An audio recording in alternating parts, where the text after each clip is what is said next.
director of the Kentucky Horse Park.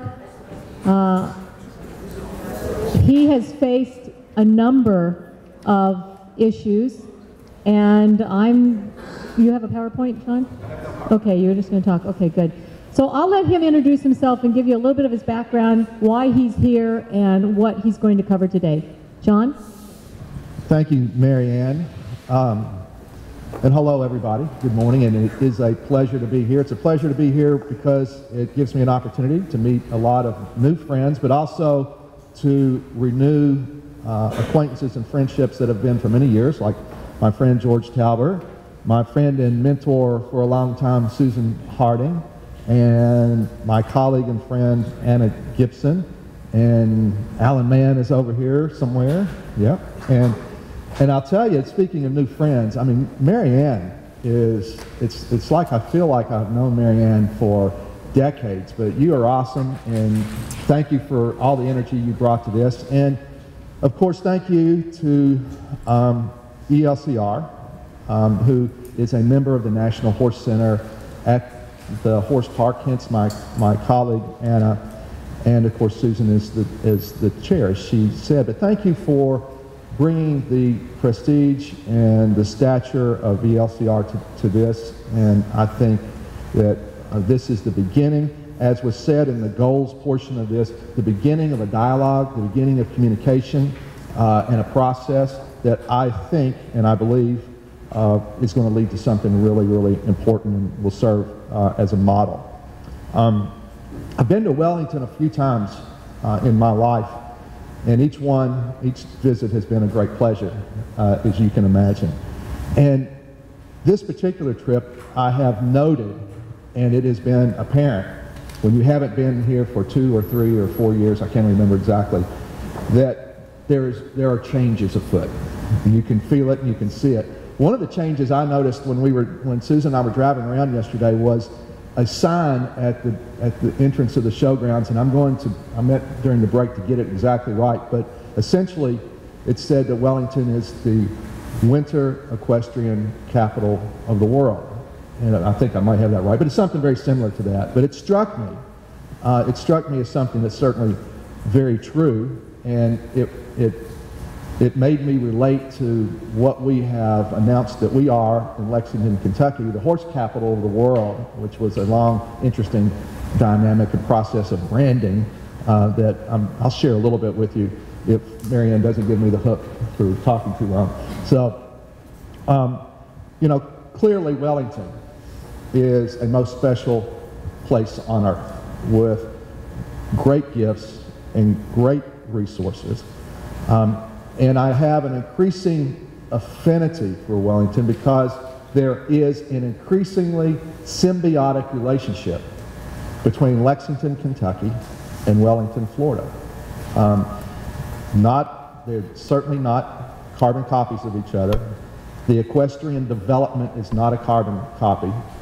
But I can certainly tell you that as we walk through the barns and to the various rings and to the various beautiful facilities here, many, many, many of the people participating here this winter will be in Lexington at the Kentucky Horse Park this summer.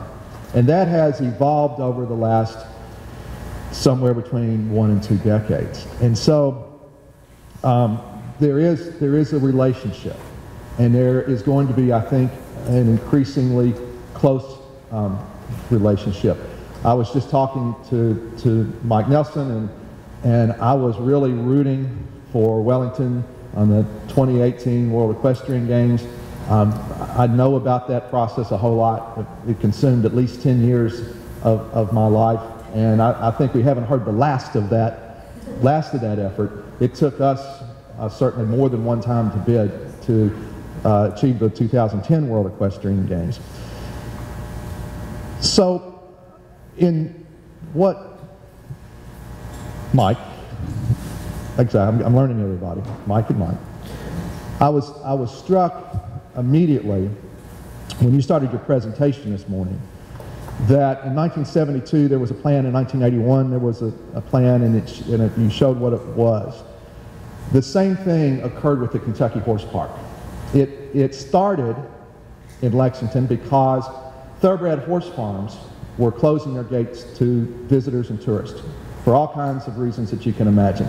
Safety, you know, the increasing litigiousness of our society, what was a quaint exercise in the 1930s of driving through U.S. highways and going into a thoroughbred farm in Kentucky and opening the trunk of your Edsel or whatever and putting your blanket down, and a groom would come out with citation, or early on man of war, and you would take your photographs, and it would be an awesome experience. You would tip the groom and have a beautiful lunch at a rolling Kentucky horse farm. Well, that, by the time of the interstate age, that was no longer practical.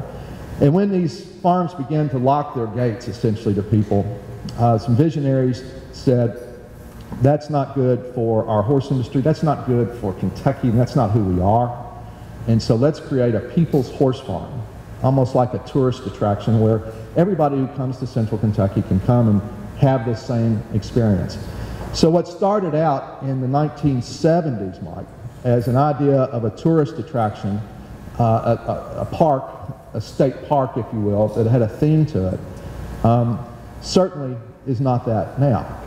It is still a tourist attraction, and it still has a most comprehensive museum, and it does wonderful daily entertainment with horses. It is a place where you can bring your family and make a whole vacation out of it, yes, but it certainly is not now what was envisioned then. It has exceeded that vision more than anybody could have imagined in the 1970s and even into the 1980s. It was in the 1980s that it became apparent that having, you know, 1,000+ acres affords you the opportunity to have competition.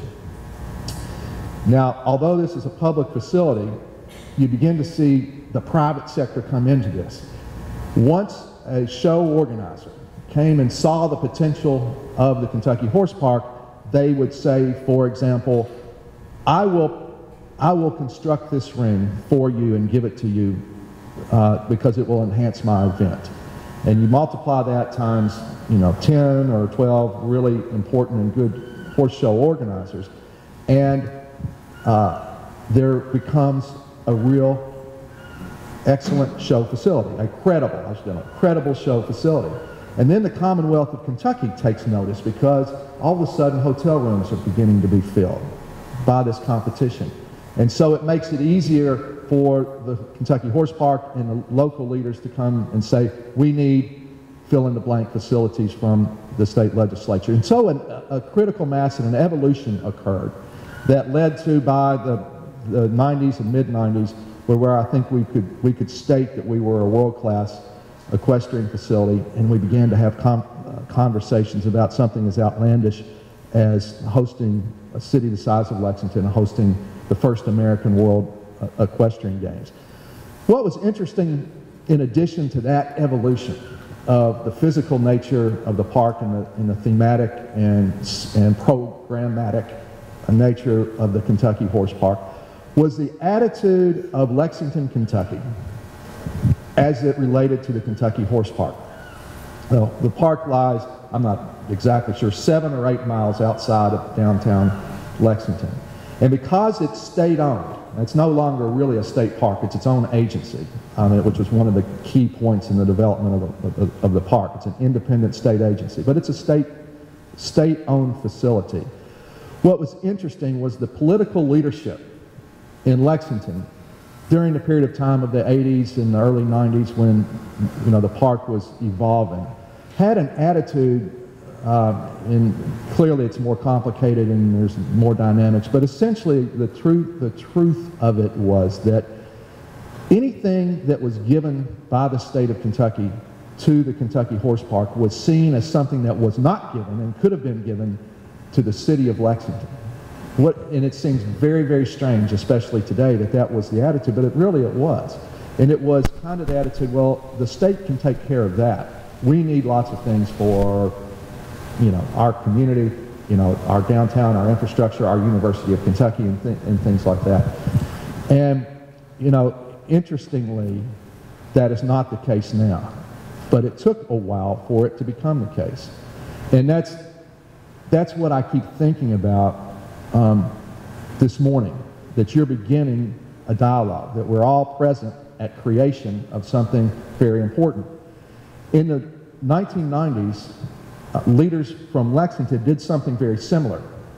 The Convention and Tourism Bureau, the Chamber of Commerce, some horse industry leaders, and some business leaders, leaders from the education community, which is very important to a university town like Kentucky, had essentially a roundtable summit and had a degree of the flavor that this morning has.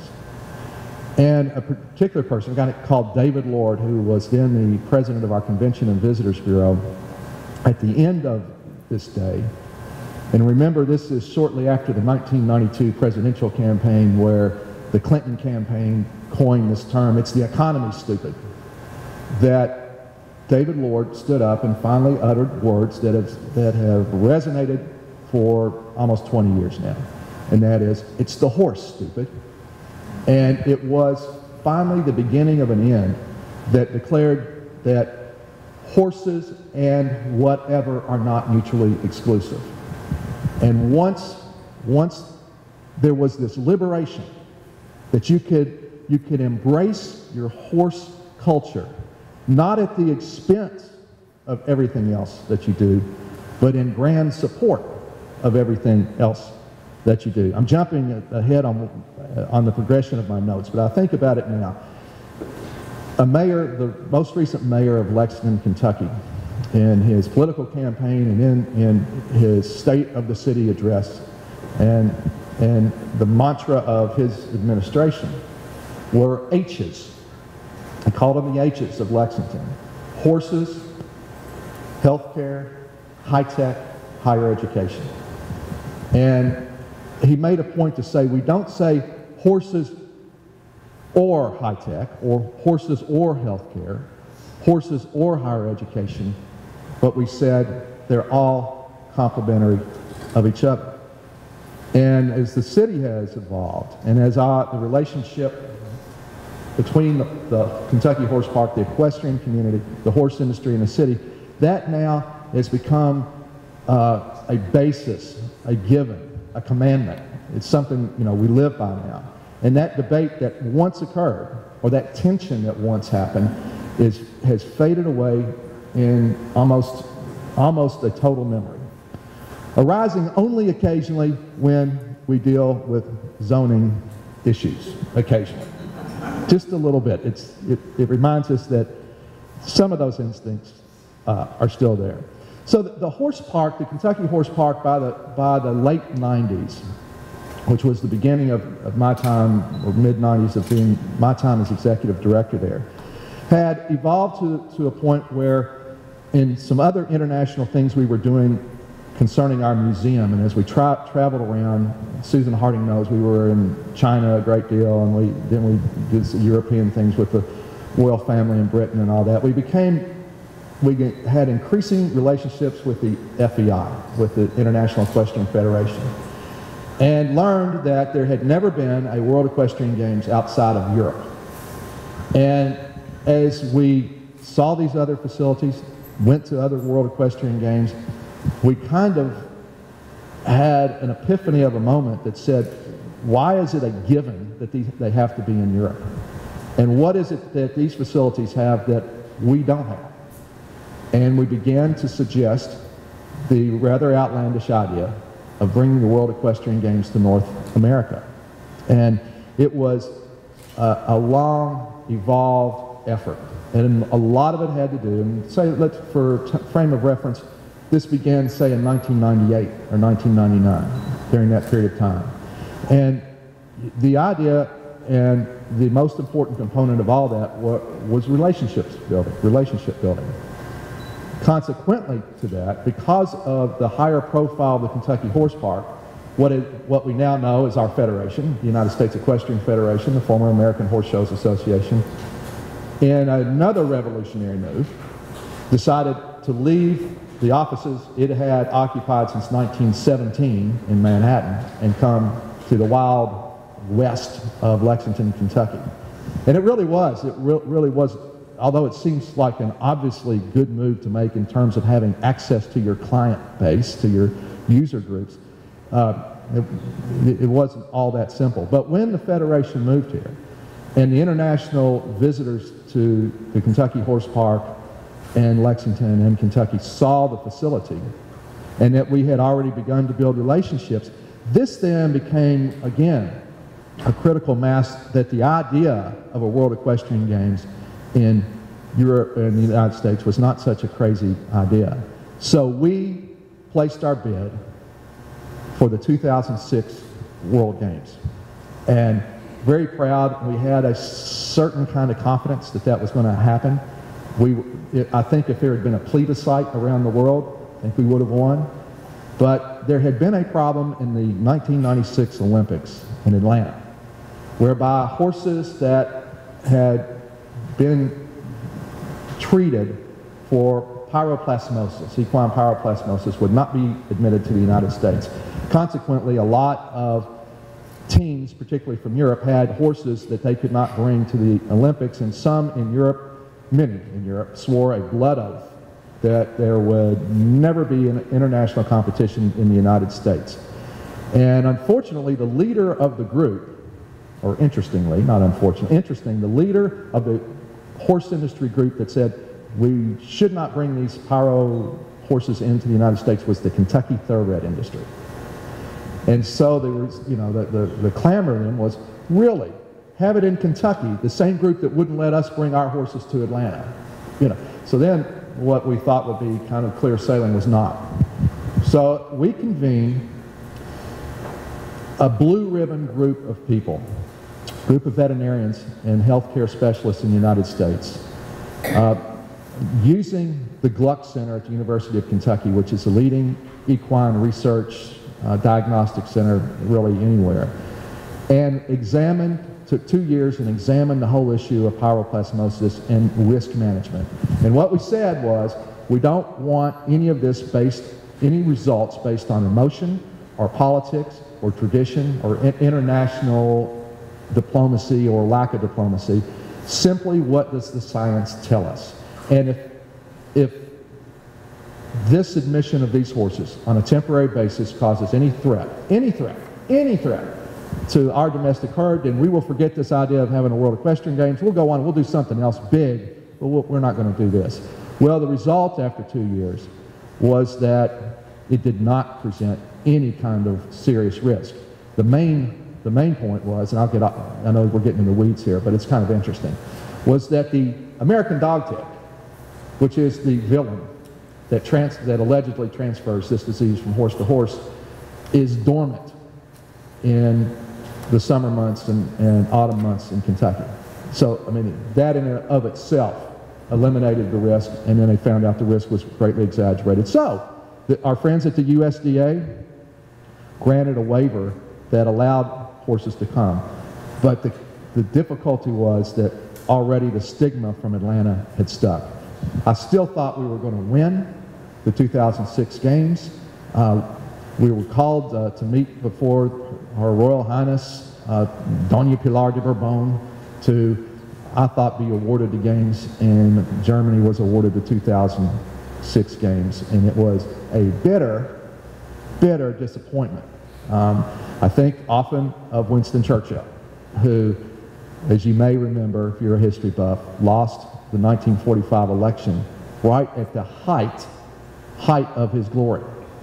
And people would tell me, and I remember even getting off the plane from Spain where we would deliver this news, that said, well, you know, this could be a blessing in disguise. And hearing that made me want to punch somebody. I didn't want to hear any more about blessing in disguise. Well, when Churchill lost that election, his wife said to him, you know, Winston, this could be a blessing in disguise.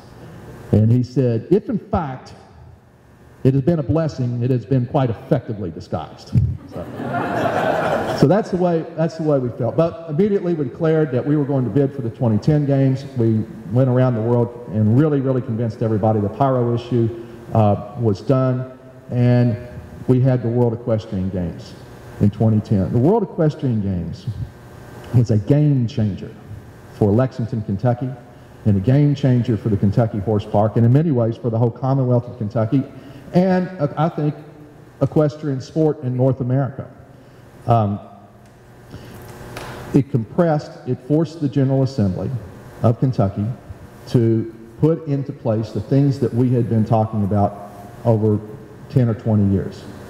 A new $45 million indoor arena, a $25 million outdoor stadium, $15 million in infrastructure and road improvements and fiber optics and all the things that really took this, what had been, almost a 19th century standard-bred farm that became the Kentucky Horse Park into a 21st century modern equestrian competition center. So the great thing that the World Equestrian Games did for us was that it quickly made our plan come true. And the key part of that, and I think the key thing to remember about our discussions and your continuing discussions here, is that from the very beginning of the discussion of the World Equestrian Games that we had, it was all about legacy. We didn't want to only focus on a 16-day international event, but more importantly, what would happen on the 17th day, and then from then on.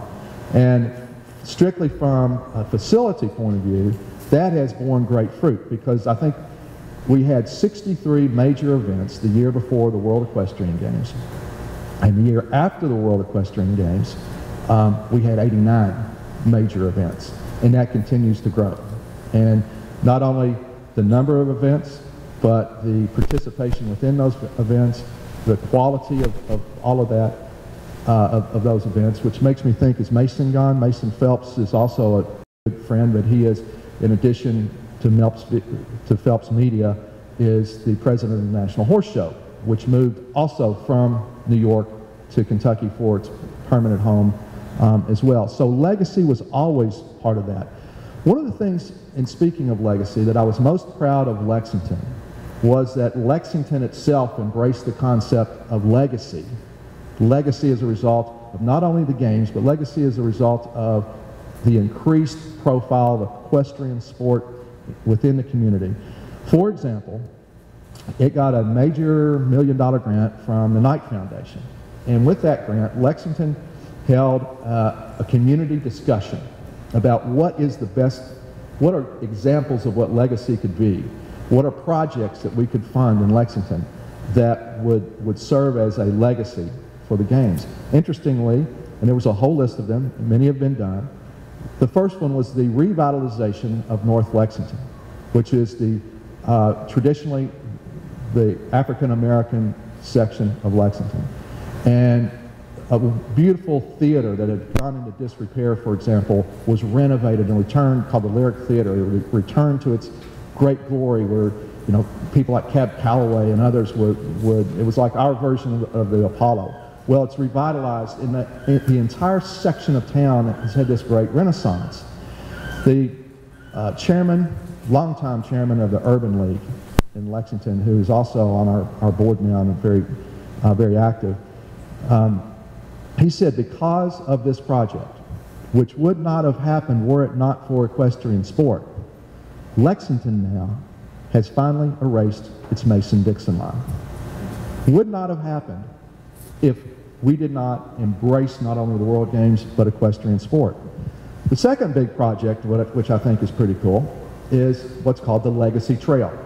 And I hope 100 years from now that people will remember the legacy is from the profile of equestrian sport and the World Equestrian Games. But it's called the Legacy Trail. It's 11 miles of a biking and walking trail.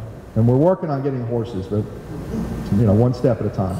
That goes from downtown Lexington, from the north side of Lexington, which is connected to all Lexington, and ends at the Kentucky Horse Park. Meandering through a lot of our horse farms and our agricultural kind of culture and landscape. And it has proven immensely popular. It was cited as an example of economic development because it's a lifestyle issue. It not only talks about health, which is important for communities today, and in attracting people, but it also serves almost like a symbolic connecting of our urban life and our rural life and our equestrian heritage, and culture. Again, not making it mutually exclusive to the development of our business community, but understanding that it is indeed supportive of that and complementary of that. While all this was happening, downtown Lexington had a renaissance. Susan is there often, and we were talking just yesterday that there are a ton of really good restaurants in Lexington. Honestly and objectively, I couldn't say that 20 years ago, but you certainly can say it now. And so people are moving back downtown. And all this began really when we realized that the world was going to come to Lexington. So there's definitely a new awareness of our equestrian culture, and it certainly has changed the horse industry. 20 years ago, or 25 years ago, you could put a bumper sticker on your car and be truthful in saying, Lexington, Kentucky, thoroughbred breeding capital of the world. Okay, that's fair. Now we put bumper stickers on that say Lexington, horse capital of the world. And it has been the evolution and development of equestrian sport and the growth of the Kentucky Horse Park that really has changed our ability to say that. So there is a new awareness of what equestrian sport does for economic development within the community. In strict dollars, just in dollars that rain upon your community, that wouldn't come there otherwise. A comprehensive study was done of the 16 days of the World Equestrian Games, just those 16 days, that there was $201.5 million introduced to our community that would not have been there, just for the 16 days. In addition to those 16 days, separate from that, there was another $170 million that comes into our community annually as a result of the normal activities of the Kentucky Horse Park. And that happens every year, and it is growing. It will, I'm sure, as the pace continues, go over $100 million annually in economic activity that the Kentucky Horse Park produces. But in addition to that, you can feel a difference in, anecdotally, some of the people that now reside in Lexington, many of whom are here right now with us. We share a citizenship with Robert and Lisa Laurie, for example, Spy Coast Farms. We went right by their stalls yesterday. Well, that's been enormously beneficial to us, not only because they're two wonderful people, and Spy Coast Farm is beautiful, and they have injected lots and lots and lots of their resources to make it even more beautiful. But they are leading an effort, and Lisa in particular is leading an effort that is changing the nature of the veterinary industry in Lexington. There are more equine vets in Fayette County in Kentucky than any other county anywhere in the universe. And so, but being a thoroughbred-based industry, we're used to doing breeding the old-fashioned way, and with, you know, stallions covering mares. But now, with equestrian sport, we're learning a whole lot about artificial insemination. And all of a sudden, the University of Kentucky's involved in that. It's a whole new discipline of veterinary medicine. It's been a shot in the arm of our horse industry. And that's the kind of non-measurable things that happen when you embrace equestrian sport. I'm aware of the clock. I got a 7-minute stop, so I'm about there, aren't I? Okay. I'll bring it in for a minute. Okay. We just had a major law firm with 800 jobs move in, and one of the reasons they cited, they had 200 other cities to choose from, but they cited Lexington for its equestrian and agrarian culture that would enhance our ability to attract quality people to work for that farm. And it's an operations center, so it's not just lawyers. So a part of all this has been the challenge of zoning, of protecting that. In 1957, Lexington adopted what was one of the first comprehensive zoning plans in this part of the country. Urban services, rural services. And we're part of the rural services area, which has been wonderful in protecting our horse farms as great, not only cultural assets, but great economic assets to Kentucky. But as we know, it is a complicated endeavor, and there's always pressure to utilize land for the greatest economic benefit. We are seemingly learning that the greatest economic benefit for the rural services areas is exactly what it is, for all the reasons I'm talking about. But interestingly, for example, because we are state property at the Kentucky Horse Park, we could do something, we can do things that can't be done in the surrounding areas. For example, build a hotel, which we will. But in building that hotel, that does not threaten the possibility of urban sprawl surrounding the Kentucky Horse Park. So it's been an interesting debate, and it seems that reasonable people have agreed, that's an elegant solution to the problem. We need to have hotels in the area. We don't need to destroy our farms to do that, but we could do it on the property of the Kentucky Horse Park. So while challenges remain, and as you know, as has been demonstrated, Mike, that the course to getting to where we want to be is not linear, but it's going to be curvy, and it's going to go in a lot of different directions. But the key thing is to maintain the dialogue and to maintain the intense effort at understanding that we are stewards of the future, and that what we do today is going to have enormous implications for what our community looks like 10 years, 20 years, 30 years, 100 years from now. So we have a great deal of responsibility. So I'll end, Marianne, with where I began, that Wellington is indeed a very, very special place on earth. I feel an affinity.